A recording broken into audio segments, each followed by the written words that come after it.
Welcome to Militarily Speaking. I'm Tom McLean, military retail executive with Armed Forces Bank, and my wonderful jovial co-host, Jodi Vickery, who's the Chief Digital Officer at Armed Forces Bank. And more importantly, for the next few episodes, a military spouse of a lot of years. Several. Should we just do it in a tranche amount, or do you want to talk about how many years you've been a military spouse? I don't remember when I met Stephen when he was already in, but he served 20 years. Okay. But I don't recall how many years he had already gotten. We'll just say several. And you've been a survivor of some PCS moves, but really the PCS connoisseur. The queen of PCS. Queen of PCS. She has 143 PCS moves. Oh, that's a lot. Mel Aguto. Yes. But we'll introduce her in a minute. Yeah. So I know on a limited basis how firsthand how crazy some things can get.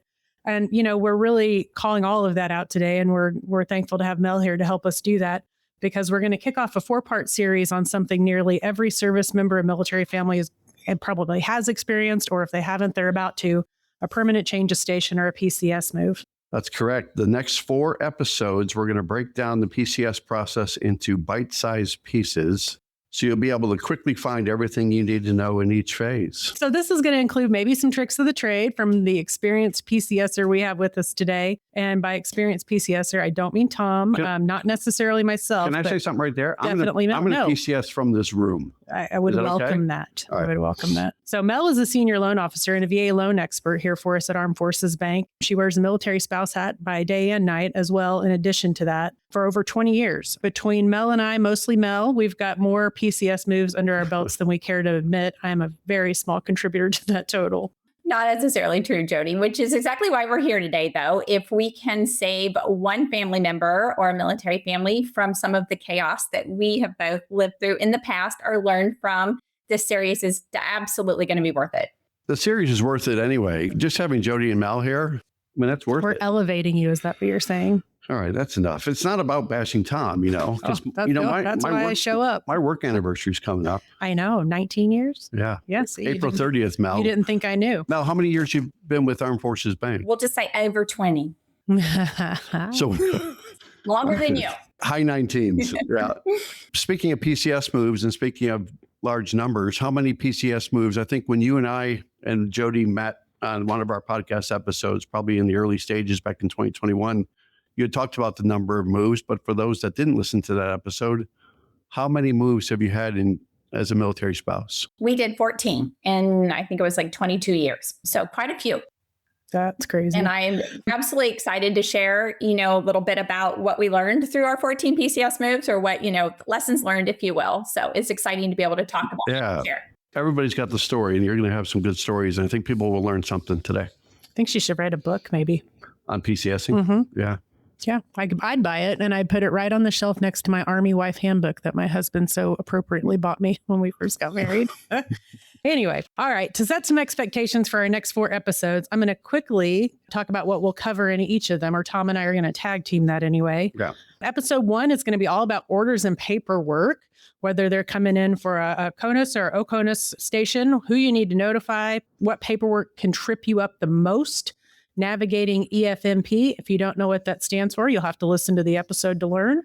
Special education plans and pets. That's comprehensive right there. For me alone with 5 dogs would be... You'd have to have 5 PCS moves. Oh my God. Episode 2, we're going to talk about planning the move in the next phase. So as we unveil these 4 steps, planning the move means, how do you deliver the news to your family and friends? Is it going to be an on-base or an off-base destination? HHG versus DITY or PPM moves. There's a lot of acronyms here. That hopefully our audience at least has that little acronym dictionary next to them. Google. But if not, I'm sure they'll come up later. What they mean and how to decide about HHG and the little ditty. What you should absolutely not do immediately after getting orders. So there's really a do's and don'ts. There is, actually. Episode 3 will be the actual move itself, where all the crazy happens. What can be reimbursed? What's out of pocket? You will always have out of pocket. How DLA, per diem, and mileage actually work. Common financial mistakes that families can make that we don't want to trip you up. And how to handle the biggest stress points, which are prevalent in any move.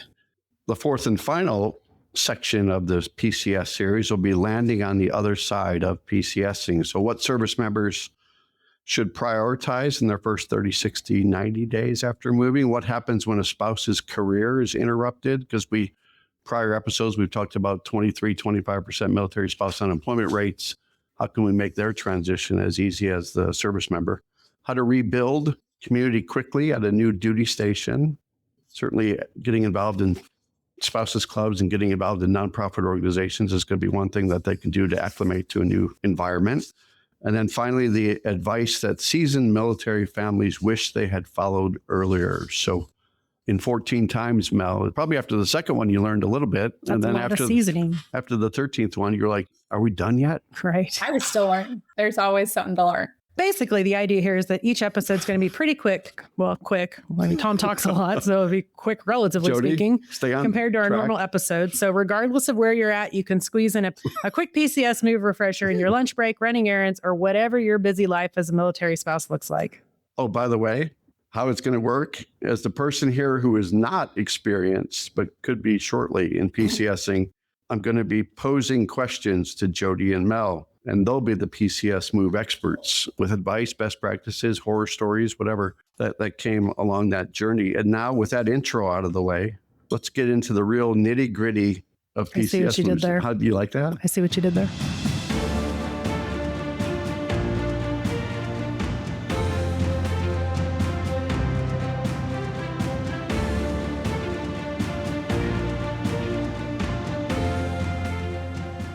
Welcome to episode 1 of our 4-part PCS Survival series. And it's not anything about Survivor, right, Jodi? No.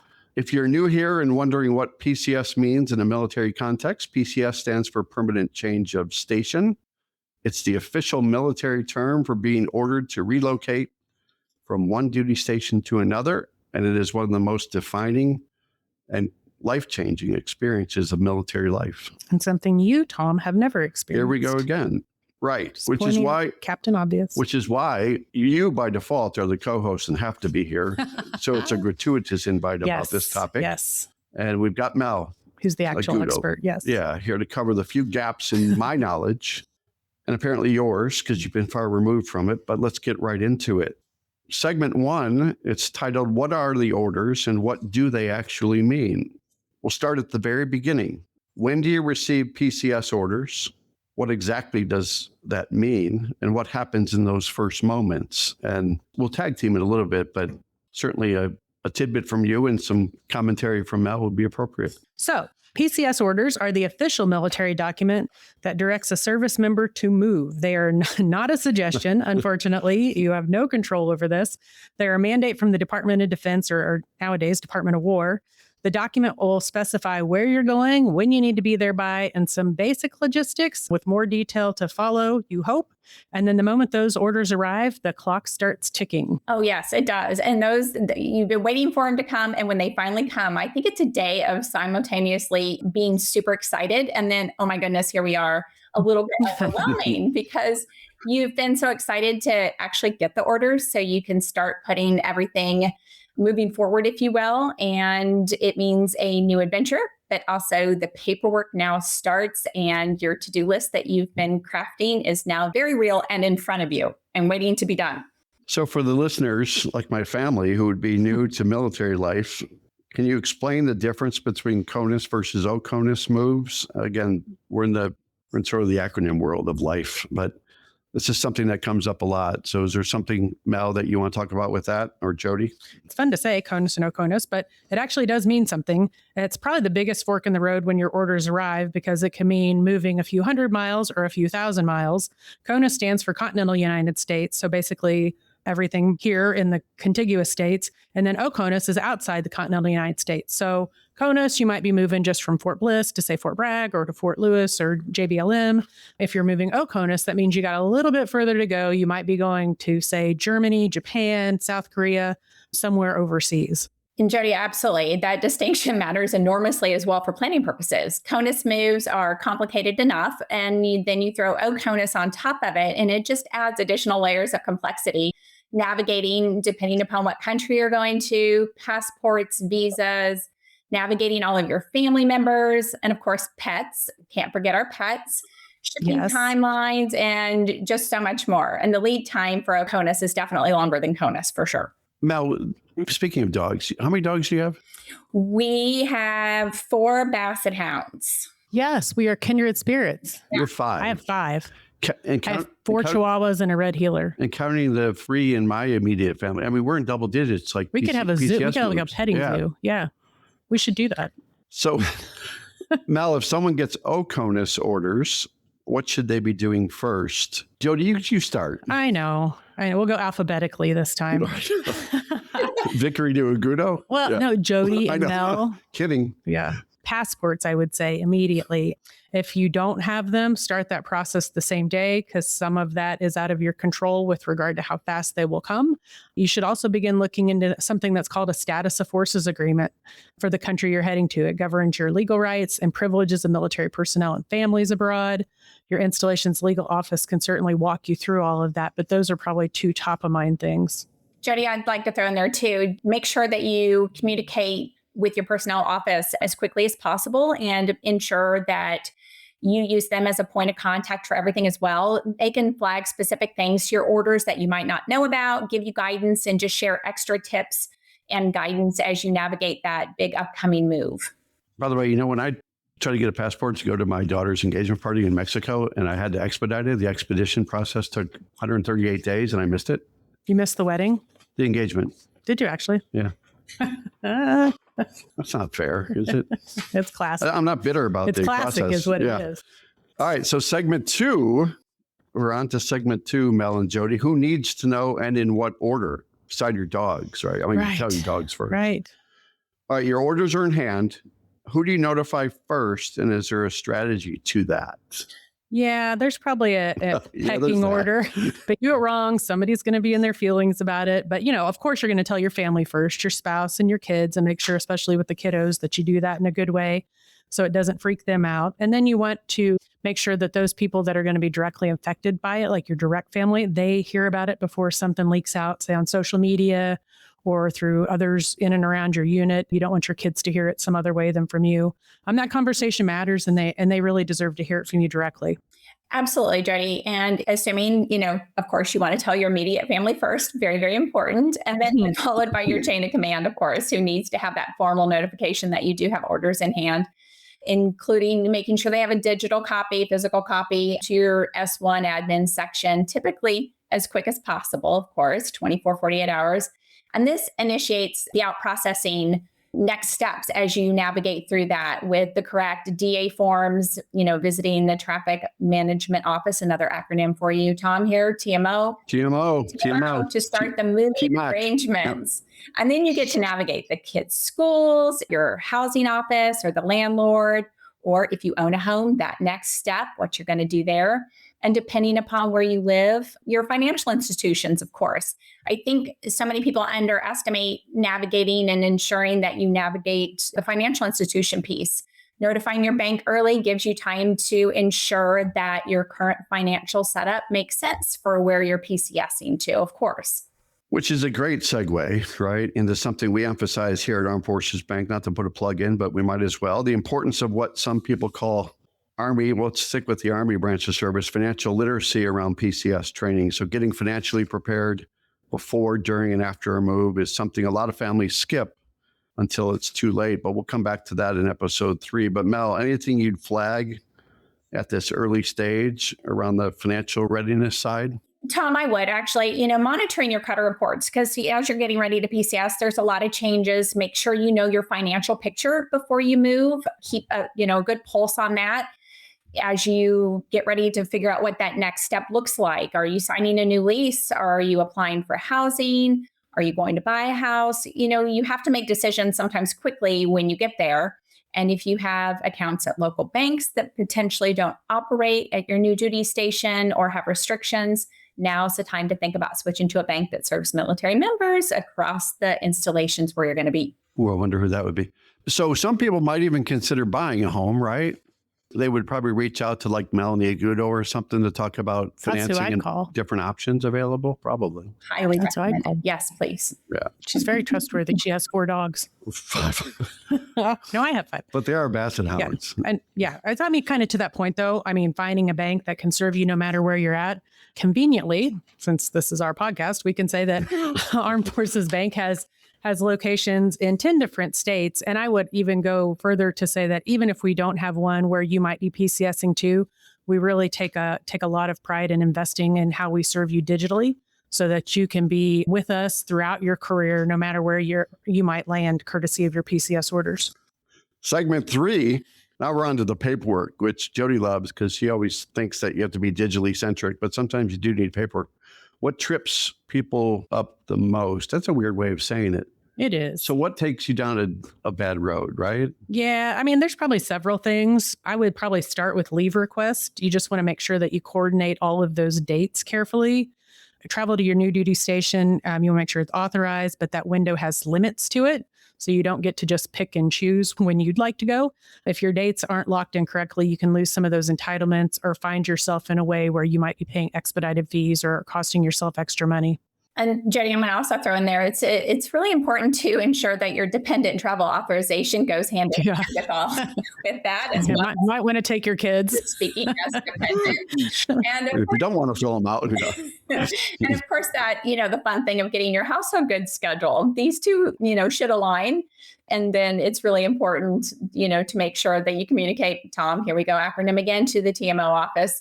You want that to be your best friend during this phase, of course, and scheduling your appointment shortly after your order's in hand. I always help to expedite that process. We hire a lot of military spouses, and whether they're incoming to us, coming to work for us, or if they're leaving and going to another duty station, the first thing that comes out of their mouth is always about housing, right? It's always, where am I going to live? What am I going to do? What am I going to pay? Will I live off base? Will I live on base? And so are there housing application processes that they should follow? And on-base housing is typically waitlisted just because they're limited by probably the real estate they have or the opportunities that are available to people PCSing there. Yeah, there are application processes, there are wait lists, and it probably comes top of mind because you want to make sure you got a roof over your head. not sleeping in the forest. But yeah, really, as soon as you can, maybe even the same day you get orders, go ahead and apply for that housing list, because even if you're not sure you want it, you want to get your place in line so that it's available to you if you do decide that's the best option for you and your family. That wait list can sometimes be months long. And so while you explore other options like renting or buying a home, off installation, at least you've secured that one method for putting a roof over your head. I think we're going to go deeper into that on one of our other 3 episodes. Which I anxiously await for that to happen. Yeah, I can see why you would be anxiously awaiting that. Very excited. And can I throw in there, please, do not forget power of attorneys. They're so important, especially if, one spouse is going ahead of the other, and or you have a spouse that is, your soldier is deploying, during that PCS window, which we know does happen. So having power of attorneys in place for all needs, financial, et cetera, are so, so important. So get that done immediately if you haven't already done so. It's a great tip. I think that happened to you, didn't it? Wasn't your husband deployed and you had to move by yourself? Yes. Or am I making that up? Nope. Yeah. Yes. So we have the whole packet of POA. Oh, well played. Everything we talk about here, no matter how weird, she's probably lived through it. So I know. I don't want to put your ESQ hat on, another acronym, right? Which stands for what? Which acronym? ESQ. Esquire. Right. So your legal hat, what type of power of attorney? Do you have any guidance for the audience about the type? Because there are some, whether it's durable, right? Durable, or not. Absolutely, Tom. Durable, especially if you're looking to purchase a home and you use your VA benefits, durable power of attorneys are important. And the JAG office can help navigate. The legal office can help navigate all of the different POAs. There's an entire list of them, your generals, your durable, banking, et cetera, automobiles, anything that you're going to need to manage key decisions legally, absolutely get that checklist from JAG and work through that ahead of time. JAG, another acronym. All right, segment 4, EFMP, special education plans, and of course the infamous PETs. My favorite segment. So I want to make sure we cover some of the things that affect families with specific needs, such as the EFMP, which stands for the Exceptional Family Member Program. Jodi, you were up all night preparing for this response. Can you talk about EFMP? Very studiously, yes. EFMP, It's a mandatory enrollment program for military families who have a family member with a special medical or educational type of a need. It would include and cover things like people that might have a physical disability, developmental conditions, some chronic health conditions, or anything that requires special education under some sort of an IEP, another acronym for you, Tom, an individualized education program. So it covers really a lot of different special circumstances. And on the EFMP enrollment, it can affect where you're assigned. The military is required, if you have EFMP in your family, to ensure your new duty station has the services your family member needs. So if your child or spouse has a specific therapy requirement or medical need, that is factored into during assignment. And this only works if you're enrolled and your records are up to date, which is, of course, required. So if families do have a specific EFMP or qualifying situation and the orders come in, what are they supposed to do? What's first and foremost? They're going to contact their installation's EFMP coordinator. Everyone's going to have one. And just make sure all that documentation's current, and then reach out to that coordinator at the installation that you're going to, or the gaining installation. So you want to make sure you understand and verify what services are available before you arrive so that you can plan accordingly in case there's anything that might be a gap. But just don't wait until you get there to start that conversation so you can plan appropriately. And also with the families with children with IEPs, the receiving school district is legally required to honor an existing IEP while developing a new one. But ensure that you keep good records, copies of everything you have, physical folder, and of course, always, Jodi, important digital backups, right? Yes. Can't stress that enough. What about pets? This comes up a lot, and I'm sure, especially OCONUS moves, there might be a special situations for that. Stateside is probably a little easier as you go across state lines, but when you're going abroad, could be more issues related to pets traveling and pets landing at a duty station, right? You just pack them all on the plane with you in one of those little carry-ons. Don't account for all of them. I don't shove all 5 of my dogs. You got to pay for someone. I mean, a duffel bag. It's like $75 to $150 a dog. I will not travel with my dog. There are so many things that could go terribly wrong. You can't be biased towards one of the dogs. My dog would be barking hysterically. Especially that big one. Yeah. Right? Well, she's too fat to get on. 2 seats. She'd have to get the seatbelt extender. Yeah. So the pet chapter of PCS Life, I'll show you a picture. She's gigantic.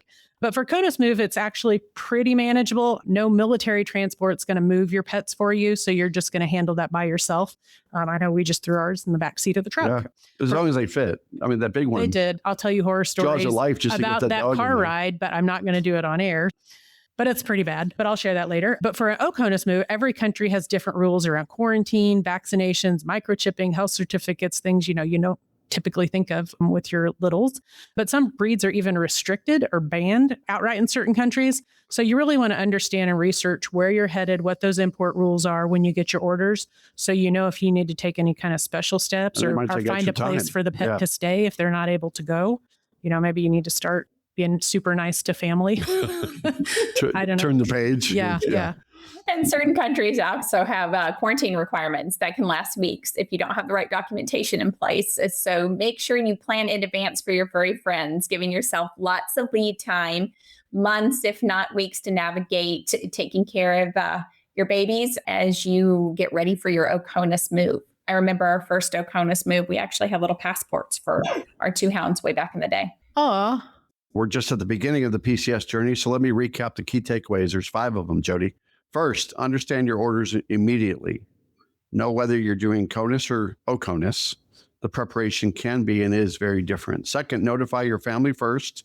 But if you don't like your family, then notify your friends. Then your command and key institutions, including your financial institution, very important. Armed Forces Bank would be there to serve. Third, get to your TMO. Go back to the earlier reference on TMO and personnel office right away and apply for on-base housing. Don't let the paperwork pile up. Fourth, get a POA, a power of attorney, through the base legal, through JAG. If there's any chance of split travel, you just want to make sure you're covered so you can both get to your destination together. And fifth, if you have EFMP needs, IEPs, or pets, start those parallel tracks as soon as possible to give you and your new base as much lead time as possible. So it's all about preparation. And military lifestyle preparation is probably a middle name for most people in the military anyway.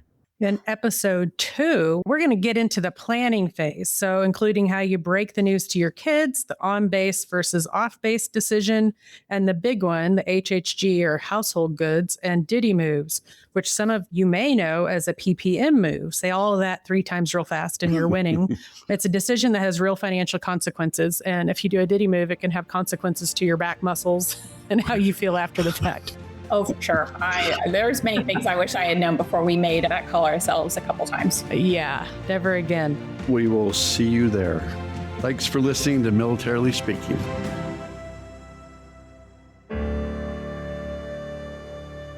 Copyright Armed Forces Bank, member FDIC, equal housing lender. All non-Armed Forces Bank owned apps, websites, company names, and product names are trademarks or registered trademarks of their respective owners. Their mention does not imply any affiliation with or endorsement by Armed Forces Bank of them or their products and services. They are merely used as examples of the many available apps, companies, and websites that offer similar services. Before using any app or website, you should carefully review the terms of use, data collection, and privacy policy. Apps may have an initial cost or in-application purchase features. This information is general in nature and is not intended to be legal, tax, or financial advice. Although Armed Forces Bank believes this information to be accurate, it cannot ensure that it could change. Statements or opinions of individuals referenced herein are their own, not Armed Forces Bank. Consult an appropriate professional concerning your specific situation and respective governing bodies for applicable laws, such as IRS.gov for current tax law. Armed Forces Bank, the Armed Forces Bank logo, and the Militarily Speaking logo are registered trademarks of Armed Forces Bank.